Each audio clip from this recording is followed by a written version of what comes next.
අතීතයේ ඉඳන්ම ලාංකීය ගැමි සමාජය ඇතුලේ කාන්තාවන්ව බිය ගන්නපු හැන්දෑයාමේ තනිපංගලමේ යන්න නොදුන්නු බිහිසුණුම යක්ෂයා. හැබැයි මේ යක්ෂයා පිටුපස හැංගිලා තියෙන ඇත්තම කතාව ආගමික හෝ මිත්‍යා කතාවකට වඩා සම්පූර්ණව ලිංගික විද්‍යාත්මක පසුබිමක් තියෙන මිනිස් මනෝභාවයක් කියලා ඔබ දැන සිටියාද? ලංකාව වැනි සාම්ප්‍රදායික සංස්කෘතියක් ඇතුලේ කාන්තාවකගේ ලිංගිකත්වය කියන්නේ හැමදාම තිර කරලා යටපත් කරලා තිබු මාතෘකාවක්. විවාහක කාන්තාවක් වුණත් තමන්ගේ ලිංගික අවශ්‍යතා හෝ තමන් ආශා කරන දේ සහකරුවා එක්ක විරුද්ධව කතා කරන්නේ නැහැ. ඒ ප්‍රතිඵලයක් විදිහට ලාංකීය කාන්තාවගෙන් බහුතරයකට තමන්ගේ ජීවිත කාලය ඇතුළත සුරාන්තය කියන ලිංගික තෘප්තිය උපරිම අවස්ථාවට අත්විඳින්න ලැබෙන්නේ නැහැ.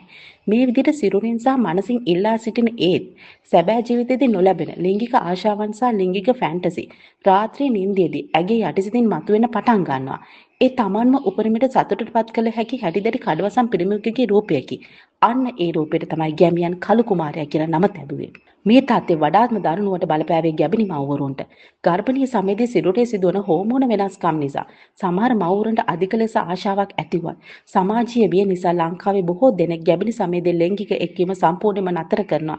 ශාරීරික මතුවෙන දැඩි ආතතිය අවසානයේදී මේ කළු කුමාරයා හීනෙන් ඇවිත් රමණය කරන වැනි කාමුක හෝ බියකරු සිහින බවට පරිවර්තනය වෙනවා. හැබැයි මේ මනෝලිංගික පසුබිම සමාජ හිටපු ඇතැම් සූක්ෂම පිරිමින් ඉතාමත් දක්ෂ විදියට තමන්ගේ වාසියට පාවිච්චි කළා. ගැහැණු ළමයෙකුගේ හැසිරීමෙන් සහ ඇගේ ආවේශයෙන් මතුවෙන්නේ ගැහැණුන්ගේ අධික රාගය නිසා බව තේරුම්ගත් කපටි කට්ටඩින් වෙද මහතුරුන් හෝ ගමේ වෙනත් පිරිමින් මේ යක්ෂයා දමනය කිරීමේ මුලාවෙන් ඇයව පාළු කාමරවල හෝ තැන්වල තනි කරගත්තා. ඔවුන් කළු කුමාරයා වේශයෙන් හෝ රහසිගත යාගයන් හරහා මේ කාන්තාවන් සමග රහසේ ලිංගික එක් වුණා.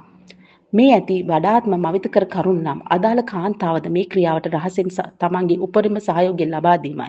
සාමාන්‍ය සමාජය ඇතුලේ තමන්ට ලිංගික ආශාවක් තියෙනවා කියලා පිළිගන්න එක ලාංකේය ගැහැණියකට මහ වරදකාරී හැඟීමක්. ලැජ්ජාවක්. හැබැයි තමන් ඉන්නේ කළු කුමාර දිෂ්ටියෙන් කියලා පෙන්වන විට ඇයට කිසිදු වරදකාරී හැඟීමකින් තොරව තමන්ගේ ලිංගික ආශාවන් පිටතට බුදා හරින අවස්ථාව ලැබෙනවා. මොකද සමාජයේ ඉස්සරහා වරදකාරයා වෙන්නේ ඇය නෙවෙයි, ඇගේ ඇඟට වැහිලා ඉන්න කළු කුමාරයයි. කෙටියෙන්ම කිව්වොත් කළු කුමාරයා කියන්නේ අහසින් කඩාපාත් වුණු යක්ෂයෙක් නෙවෙයි. සංස්කෘතික සීමාවන් නිසා හිර වුණු තමන්ගේ ලිංගික ආශාවන් හරියට ඉටු නොවු ගැහැණියකට තමන්ගේ ආශාවන් ඉටු කරගන්න ලැබුණු රහස් දොරටුවක්. ඒ වගේම ඇගේ ඒ ආශාව නිවැරදිව හඳුනාගත් පිරිමියාට කිසිදු බාධාවකින් තොරව ඇය පරිහරණය කරන්න ලැබුණු සමාජීය බලපත්‍රයක්.